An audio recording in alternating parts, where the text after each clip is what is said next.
Hello everyone, my name is Josh at ito may nabili akong pagkain ng pusa made in Thailand.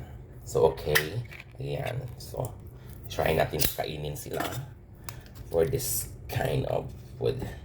Ay, ito pala yung it's feeding time. Nagugutom na daw si King King. Maarte pa naman sila. Ayaw pa naman nilang kumain ng sunod-sunod na ganong lasa. Napaka-arte ninyo ha. Kung ako nga kumakain ako ng mga tira-tira. Kayo ayaw niyong kumain. Ano kayo? Siniswerte? So, ganyan lang.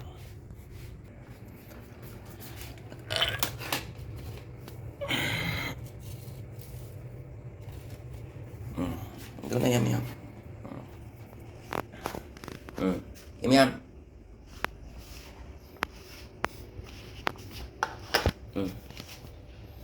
Si King Ding ayaw kumain yan ng yung pagkain niya. Diba? Happy sila kasi iba na naman ang pagkain nila.